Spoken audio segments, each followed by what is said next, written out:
सगळ्यांना नमस्कार. सगळ्यात आधी सॉरी, सगळ्यांना थोडी वाट बघावं लागली तुमच्या सगळ्यांना. मी अमेरिकेवरनं आधीच 20-22 तासाचा प्रवास करून सरळ जंतर मंतरलाच गेलो होतो एअरपोर्टवरनं.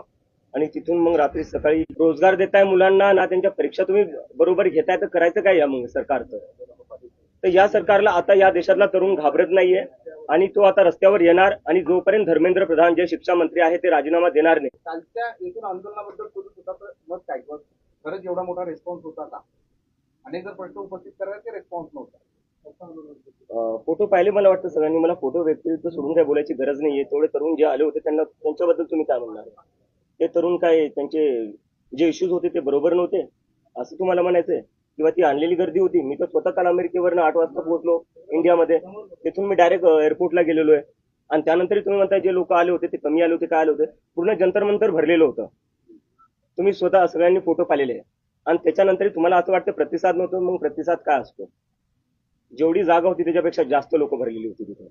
आता याच्यामध्ये केंद्रीय शिक्षण मंडळाचा राजीनामा घेऊन सगळे प्रश्न सॉल्व्ह होतील? माझं असं म्हणणं आहे, जर तुम्ही राजीनामाही नाही घेऊ शकत तर मग दुसरे प्रश्न कसं काय सॉल्व्ह करणार? अकाउंटेबिलिटी कुठेतरी फिक्स झाली पाहिजे. फंडामेंटली बोलायला गेलं तर सिस्टम तेव्हा फिक्स होईल जेव्हा कोणी जिम्मेदारी घ्यायला तयार असेल. जर जिम्मेदारी कोणी घेणारच नाही तर सिस्टम कुठून ठीक होणार आहे? Next question. ते आम्ही लवकरच सांगू. जसं आम्ही सांगितलं, आता आंदोलन हे आम्ही देशभर करणार आहे. पण आता 6 दिवसाचा अल्टिमेटम आहे. 7 दिवसाचा काय अल्टिमेटम नंतर काय भूमिका असणार हा या सगळ्यांचं लक्ष. आता हे आम्ही आंदोलन अजून वाढवणार आहे. आणि जर त्यांनी 6 दिवसात राजीनामा नाही दिला, आम्ही पुन्हा एकदा जमिनीवर येऊ. चालू आहे. आता सध्या तरी मी घरी आलेलो आहे. 1-2 दिवस थांबेल मी. आता याच्यानंतर बघू, आता पुढचा निर्णय घेऊ. आज पहिलाच दिवस आहे माझा घरी. राजीनामा त्यांनी घेतला पाहिजे हे आम्ही आधीपासून म्हणतोय. जर शिक्षा मंत्र्यांचं अकाउंटेबिलिटी फिक्स होत नाही, ते याच्यात पंतप्रधानांची जिम्मेदारी आहे. जर ते रशिया आणि युक्रेनचं युद्ध थांबू शकतात तर पेपर लीक थांबू नाही शकत ते. ज्यावेळेस सुप्रीम कोर्टामध्ये झुरळ हा शब्द उच्चारला होता, झुरळ शब्द उच्चारल्यानंतर ही सगळी ऍक्टिव्हिटी सुरू झाली. देशभरातले सगळे तरुण झुरळ म्हणून स्वतःला संबोधून तुला रिस्पॉन्स दिला होता, पाठिंबा दिला होता. तर त्यानंतर हा विषय हातात घेतला. हा केवळ एकच विषय असणार आहे का या सगळ्या पुढच्या काळामध्ये जे काही सरकार विरोधी विषय असतील किंवा आणखी काही मुद्दे असतील ते हाती घेणार आहेत? काय अजेंडा असणार आहे अशी एक उत्सुकता सगळ्यांना. जे युवकांचे मुद्दे आहे, मग तो शहरी भागातला युवक असो का ग्रामीण भागातला युवक असो किंवा तो शेतकरी युवक असो का कामगार युवक असो, आम्ही प्रत्येकाचे मुद्दे उचलणार आहे. एकूण राजकीय परिस्थितीबद्दल काय वाटतं? राजकीय परिस्थिती काय ते तुम्ही बघताच आहे. एका सटायर मधून जन्मलेल्या पार्टीला एवढा समर्थन भेटते ते कशामुळे भेटतंय? कारण की जेवढे राजकीय पक्ष आहे किंवा जे सरकार आहे त्यांच्याकडून या युवकांना आता काहीच अपेक्षा राहिलेल्या नाहीये. आता त्यासाठी खूप सगळं लवकर आहे. मी कालच इंडियामध्ये आलेलो आहे. 15 दिवसाआधी आमचं हे सगळं सुरू झालेलं आहे. तर आता त्यावर काही बोलणं खूप लवकर असेल. आम्ही ज्या लोकांनी आम्हाला सपोर्ट दिला आहे, ज्यांनी आमची मेंबरशिप घेतलेली आहे, त्या लोकांशी आम्ही संवाद करू, डायलॉग करू. त्यांचे जे काही सजेशन्स, आयडियाज आणि इनपुट असतील त्यानंतर आम्ही आमचा पुढचा मार्ग आणि डिसिजन घेऊ. आता एक विरोधक म्हणून टीका पण केली जाते. त्या सत्ताधारी कोण असेल किंवा आणखी कोणी असेल ते टीका पण करतात वेगवेगळ्या मार्गाने. मग बांगलादेश, पाकिस्तानचा विषय, परदेशात तू राहतो, त्याचबरोबर तुला सरकार विरोधी अजेंडा, असे वेगवेगळे. आता तू वाचला असत तर त्याबद्दल काय मत?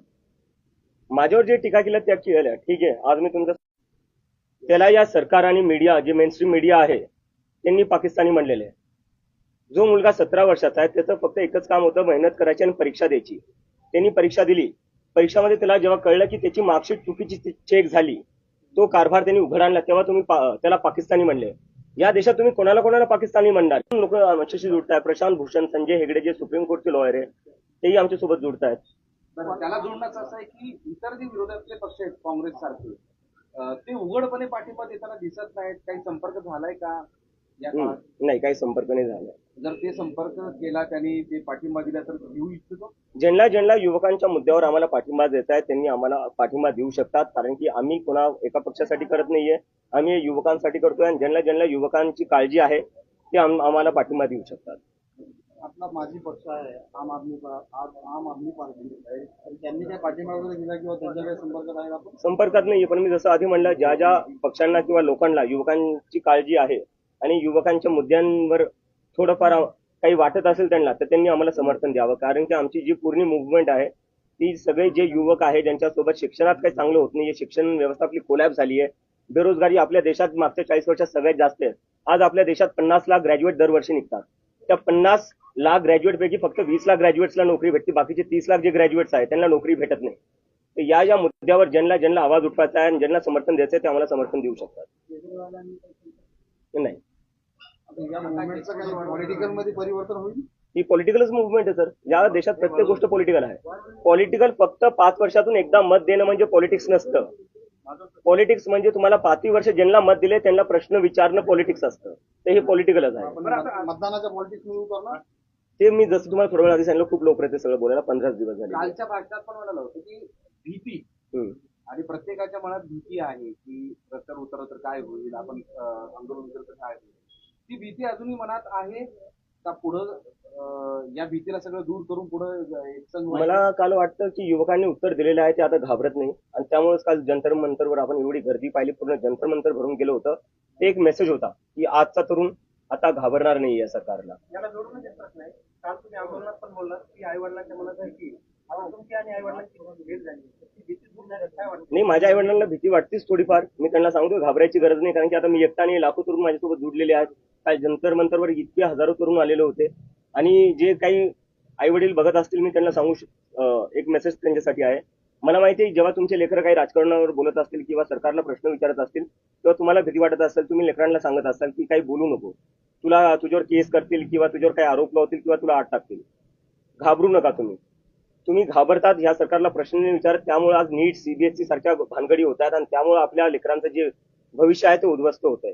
जोपर्यंत आपण प्रश्न विचारणार नाही, जोपर्यंत आपले जे मुलं आहेत ते बोलणार नाही, तोपर्यंत हे सिस्टम काही नीट होणार नाही. सिस्टम नीट करायचं म्हणजे आधी आवाज उठवावाच लागेल.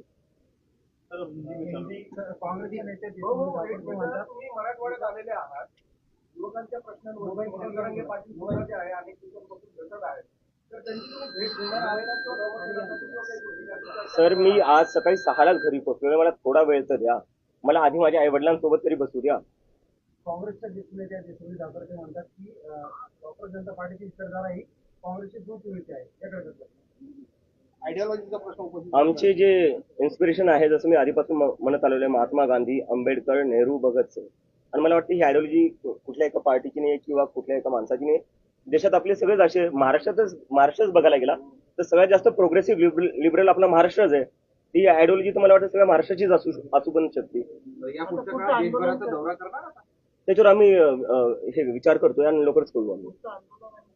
लवकरच करू. आपने 7 दिन का अल्टीमेटम दिया है सरकार को धर्मेंद्र प्रधान की इस्तीफे के लिए, अगर वो अल्टीमेटम पूरा नहीं होता है, वो इस्तीफा नहीं देते तो फिर आप क्या करेंगे? हम फिर से आंदोलन शुरू करेंगे और फिर से हम अपना धरना देंगे.